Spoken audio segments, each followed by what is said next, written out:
Good morning. Is it on?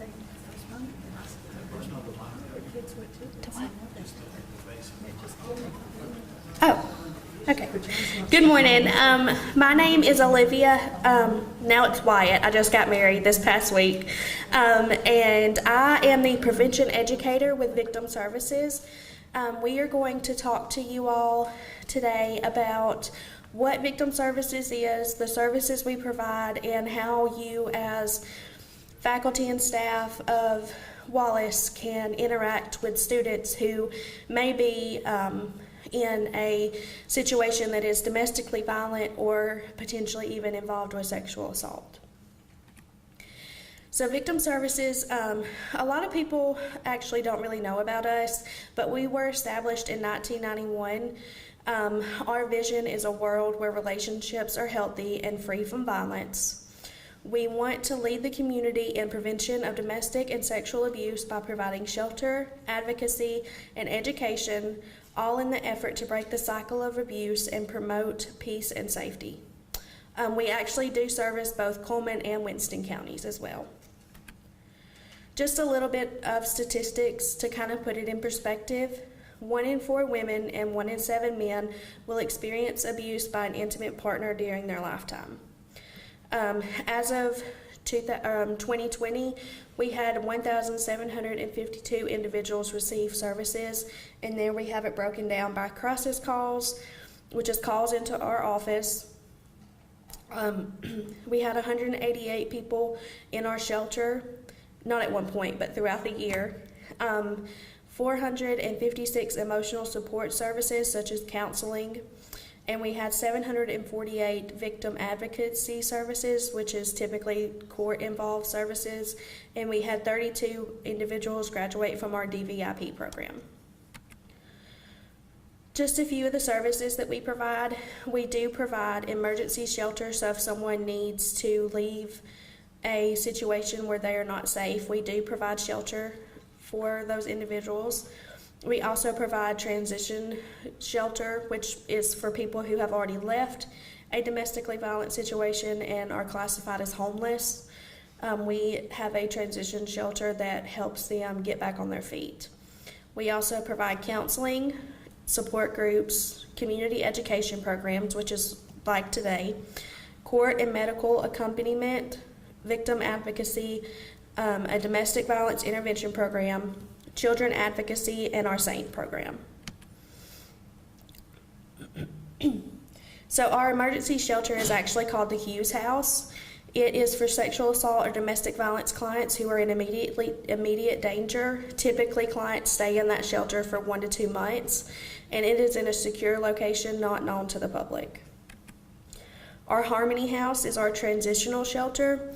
It is for domestic violence survivors who are no longer in danger but need additional time and support to get back on their feet. The transition program helps residents become self-sufficient, and it teaches them life skills such that they might not have been able to learn while they were in the environment that they were in. We often help them plan budgets, work on resumes, and help them re-enter the workforce. And typically people stay at the transition shelter from anywhere from 6 to 12 months. We do have a counselor on staff. It is confidential and it is provided at no cost to the survivors. We also provide counseling to family members of those who have been abused to help them be supportive to their family members that were hurt. And there's no statute of limitations on when they can receive services. So if someone was assaulted or in a domestically violent relationship 10 years ago, they could still receive counseling through Victim Services. We do offer support groups for current or former shelter members and also community members who have been in situations like previously mentioned. It provides a sense of camaraderie and support from others who have had the same experience, and it addresses issues surrounding domestic and sexual violence. We also, part of our community outreach and prevention education, which is what I do, we do training presentations and info tables at community, in the community to raise awareness. Excuse me one second. I'm so sorry. Part of what I do is I go into schools at every age level and talk to them about different topics. I start with bully proof for the younger elementary age group. Then we'll go on to safe dating with middle school and high school. And then one thing that I do with specifically the male population is healthy masculinity. And on the same level with women, I'll do women empowerment. We have a victim advocate. She assists with protection orders, crime victims compensation, victim impact statements, legal aid. She will go to court with them, and she can also sit in on a SANE exam and be their advocate throughout that process as well. She will work with information and referrals and risk assessments and safety planning. One thing that is unique about Victim Services is we offer a domestic violence intervention program, which is short, or DVIP is short for that. It's a 24-week program in which it is targeted, the target audience is those who are the perpetrators of domestic violence. A lot of people confuse the DVIP program with anger management. It is not the same thing. The goal of DVIP is to teach those who are the aggressors in a relationship to break the cycle of abuse by inspiring change in behavior and attitudes, and teach them more about the power wheel of control and abuse.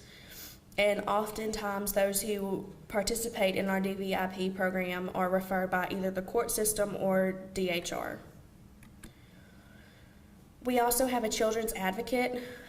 She teaches parenting classes. She can do them in groups or an individual. She also does a SKIT program, which is support kids in transition. Oftentimes kids can be neglected for development when they are in a domestically violent situation, as in their parents are abusive with one another. And the goal of the SKIT program is to teach them how to cope with what they've seen and communicate through major events following the trauma. We also have a teen support group, which empowers the teens that participate and really promote anti-violence. And then we have a SANE program. I won't talk much about the SANE program because we do have our SANE coordinator here today that will go over the in-depth about the SANE program. But it is a program, the design of it is to provide a safe environment for people who have been sexually assaulted or even domestically assaulted in a relationship, or by an individual to come and see us and get medical examination to make sure that they are safe, and our office provides a more comfortable environment compared to going to the hospital. So what can you do as educators and faculty and staff of Wallace? You can create a safe environment where students feel comfortable coming to talk and seek advice. I remember when I was in college, there were quite a few of my teachers who I would have felt safe coming to talk to if something like that had have happened. Encourage safe choices. Provide them with resources that can assess their situation and determine the best route to take. So you can refer them to us, give them our number, they can come talk to us, and we can help guide them through their next choices. Reassure them that nothing that has or will happen to them is their fault. It's very, very easy for a victim to blame themselves and to take on the responsibility of what has happened to them, when in reality it is not their fault at all. No one causes harm except for the aggressor. Teach them potential warning signs to be aware of, or you can be aware of potential warning signs. You know, a decline in classroom activity or attendance, a drop in grades, isolation in the classroom. Typically, any characteristics that they're exhibiting that are not the same as they were previously can indicate that something is going on as well. These are just some interactive tips that I have come up with in between interacting with my fellow coworkers and trainings that I've gone through, that these are safe questions or statements that you can talk to students with. Is there anything you need to talk about that may be going on in your personal life? Do you feel safe at home? I'm sorry that this has happened to you. Let's figure out where to go from here. And thank you for trusting me with this information. None of these statements are accusatory. And really, the questions are open-ended, providing students the opportunity to express how they're feeling. We did bring some business cards that we will leave at the sign-in table, but this is our office number. And then we also have a 24-hour crisis line that students can call, and a 24-hour Spanish crisis line should someone need translation services. And now I'm going to turn it over to our SANE coordinator, Heather, and she will go over our SANE program.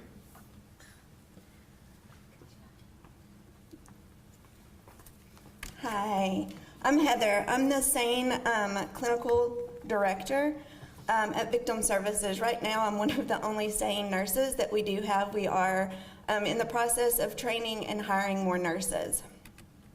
So what is a SANE? A SANE is a registered nurse who's completed specialized education to be able to do a medical forensic exam for our patients, whether it be for sexual assault or domestic violence. Just an idea of what we deal with, Alabama consent laws. In Alabama, a person's capacity to consent is based on several things. Some of them are age, do they have developmental delays, and are they intoxicated? Were they drunk? Were they passed out? Were they able to consent? At age 12, somebody can, a child, patient, whatever, can consent for STI treatment. That means they can go to the doctor, the health department, wherever, to get treatment for STIs. However, the nurses and doctors are mandatory reporters, so they will contact DHR to let them know. Also, age 14 is the consent. They can consent to or refuse any medical treatment, meaning they can go to an ER, they can come to us for medical treatment without their parents' consent. We do report to DHR should they be under the age of 18. And then at 16, they can consent for sexual activity. Some sexual assault statistics. Every 68 seconds, an American is raped. 9 out of every 10 rapes is female. 1 in 5 women and 1 in 33 men have been the victim of attempted or completed rape in their lifetime. The highest risk age group is 12 to 34. The highest being 12 to 18, just because they're kids, they don't have a lot of power. Most of the people that are abusing them are people that they know, so that's hard to come forward with. And then 18 to 24 is the next highest, because those are the kids going off to college, just starting going to parties, drinking, doing drugs, whatever.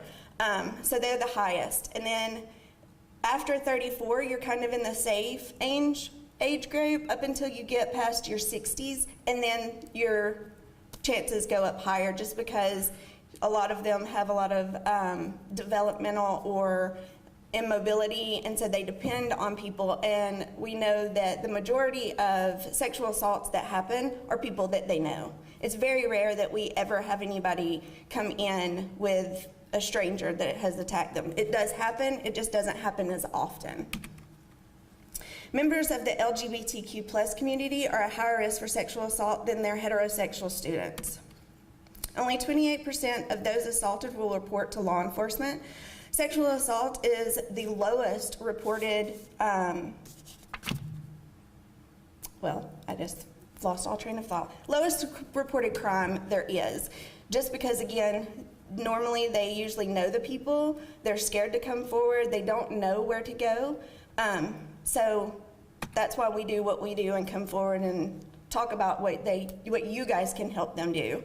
According to the FBI, at least 97% of reported cases are true and 3% are false. I always get that question, how many of these are really rapes? I mean, if you think about it and what they have to go through, nobody wants to come forward and say, I was raped, if they weren't, because we have detailed questions we have to go through. We have a detailed exam that we have to go through. We're taking pictures of places that people don't want take pictures taken of, and they definitely don't want them on a big screen in a courtroom. So to come forward is not easy.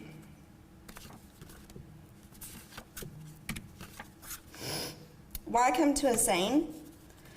Because we are a safe place. We give them their power back.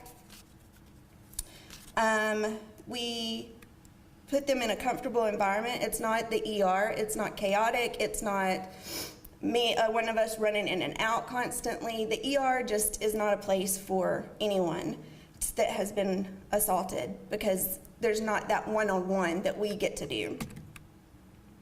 We get to provide a more comprehensive medical exam, because this is our only patient. In the ER, those nurses have 4 to 5 patients, and they don't have the time to sit with these patients, because these exams can take anywhere from 3 to 6 hours, depending on what's going on and how many injuries they have. We do a more accurate evidence collection because of our training. We know where to look for the evidence based on the questions that we ask. We have a better environment to be able to properly collect the evidence, draw the evidence, and seal it, and maintain the chain of custody. Where in the ER, that's really hard to do if you're the nurse that has to take care of that and carry it around with you all night long till the police come. We increase reporting rates and conviction rates because of our training. We do get that evidence that they need. Also, we have the questions that they need answered for that, and we can explain. We have, like Olivia said, we have advocates that go to court with these people. There's always an advocate in the exam room, so they have everything explained to them in detail multiple times, just because when you come in after a sexual assault, that's a trauma, so your brain's not working like it normally would, so you're not going to remember everything that we tell you. Reduce the time that law enforcement has to wait. If they go to the ER, there's a chance that nurse is going to have 5 other patients, and she's got other stuff she's got to do before she can get this done, so that leaves law enforcement waiting for a long time. Where if they just come to us, this is our only patient, they're in there with the interview, and then we lock up the evidence after we dry it and seal it correctly until they can come and get it. We help standardize response protocols. We educate the community and host meetings with law enforcement, the DA, hospital, things like that. Some warning signs. Olivia went over some. Here are some again. Weight gain or loss. Not showing up for classes, dropping classes, or dropping out of school altogether, just because a lot of it is people that they know and they've met in school, and they don't want to run into those people again and have to face them. So they just drop out. Grades falling, self-harming, using alcohol and drugs where they didn't before, and more impulsive than they were before. How to support a survivor. Here's some do's and don'ts. So definitely support them. Definitely tell them that you believe them, because that's a big thing. We always that's one thing that keeps people from coming forward, is they're not believed. Don't minimize what happened to them. Don't say, are you sure that that's what happened? Could it have been something else? Listen and be present. Make eye contact with them. Let them know that you are here for them and that you are a safe place for them, because it's a hard situation to deal with. Don't interrupt. Let them talk. If they're talking to you, they feel safe with you, and it just makes you feel better just to get it out sometimes. Acknowledge what has happened to them. Let them know that what has happened to them is a terrible thing, but was not their fault. Don't ask questions about what they were drinking or wearing. It doesn't matter if they were drunk, passed out in the front yard naked. That still doesn't mean it's okay to sexually assault them. We don't ask a man who has been robbed, what were you wearing? Would it have been better if you didn't dress so nice? You probably wouldn't have gotten robbed. We don't do that to anybody else but sexual assault survivors. Don't pressure them for details. Talking about it is okay if they're coming to you, but pressing them for more details to find out what's going on is sometimes more traumatizing to them. So just listen. Know your resources. Know our number. Have them call us if we need to. Your counselor's here. Whatever they need, just know your resources where you can help them find it. And don't make them feel guilty for not coming to you sooner. When I worked at the crisis center, we had a 70-year-old lady that came in to make a report on a rape that had happened 30 to 40 years prior. And that helped her get closure. She had been dealing with this her whole life, and just coming forward helped her. Now, are they gonna find the guy who did it? Probably not, but that was good for her. It's something that she needed. To have a SANE exam done for us, they have to be 18 or older. If they're younger than 18, call DHR and they will contact Brooks Place. They have to be medically stable. The assault has to have happened within the last 72 hours for us to be able to do an exam. If it's after 72 hours, they can still come and talk to our counselors, make a police report, whatever they want to do, but we just can't do an exam after that. They can't be pregnant. If they're not medically stable and they're pregnant, they will go to the hospital and we will meet them there. We'll do the exam for them there and then take it back to our office and dry it and do all of that. If they are going to have an exam, if you are going to send them to us, make sure they don't shower, bathe, douche, change clothes, eat or drink. If they've done those things already, it's fine. They could still have, if it was in the 72 hours, they can still have the exam. Just make sure to tell them to bring their clothes with them, whatever they had on, and anything else that they feel may have some evidence on it. So we are seeing patients now. We're open Monday through Friday, 8 to 4. I know that's not ideal. I know rapes happen at night, on weekends, whatever, and we'll do those case by case, but we're trying to make appointments just because we don't have the staff right now. So we're just seeing what the call is about, what's going on, how long they have, and going from there. We are hiring nurses, like I said. It's just a slow process. We also need advocates, which are just volunteers that come in when they get called and sit with the patient through the exam, get them drinks if they need it, just help them find, we give them clothes because we usually take their clothes for evidence. So they just help with stuff like that just to make the patient feel more comfortable. And in the ER or doctor's offices, urgent cares, you don't have all of those things. This is our interview room. This is where we meet the patient and do our interviews, questions, all of that. It's a comfortable environment. It's not the ER or doctor's office. It doesn't feel uncomfortable. They have somebody in there with them. This is our exam room. Another view of it. This cart is what we use to we put the evidence on it and put it in the tray to dry it. This is our locker where we keep the evidence locked up, and the refrigerator is for labs should we have any. If they feel like they have been drugged or something of that nature, we do get urine and blood for that. Generally, most of the drugs that people use to sexually assault people is they get out of their system quickly, so we don't always find it, but we will go ahead and get the urine and blood just in case. And then on top of that refrigerator is our dryer. That's how we dry our stuff. This is our Cortex Flow camera. This is a specialized camera, which is also why we need them to come into us, because we can get better pictures than just a handheld camera. It has a big light on it. We can zoom in. This is an example of what we can do. So this first picture is a bruise. You can see it, but it's still hard to tell sometimes where the borders are, how big it is. So the camera will take a picture, a normal picture like that, and then we can enhance by changing the lightness and the contrast so that these injuries show up better and you can tell where they are, how big they are, and all of that. In the end, just remember that rape is the fault of the rapist and not the victim. And that's it. Yes, ma'am. Heather, what is the protocol for, like, if a rape victim came into the hospital to the ER, does the ER staff call you? How do they get the connection back to you? If they're already in the ER, then the ER usually will call me. I used to work in the ER, so I have several friends that call me all the time for stuff like that. And then we will either, depending on what's going on with them, we will either go there or tell them to go ahead and send them to us, and we will meet them there. Do you have like a hotline number or something? The one that Olivia put up, this, what is it, 73? They can call like after hours? Yes, Yes. somebody is answering the crisis line Someone 24/7. there on the weekends or when y'all are not open? Yeah, well, if it's the weekend, if they need the exam done right then I'll go in and do it. They'll just call me and tell me what they've got. We'll figure out how long they have. And I really do try to go when they call, just because nobody wants to not take a shower for however many hours they have to wait. They don't want to stay in the same clothes. You know, you're just uncomfortable. All you want to do is take a shower and be done with everything. So I try, if I can, go in for them. So it's really by case right now.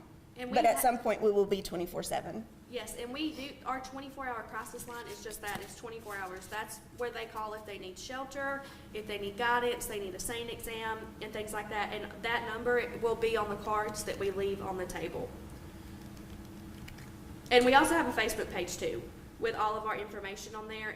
We have a Facebook page, Twitter, Instagram, and we'll regularly post things on there.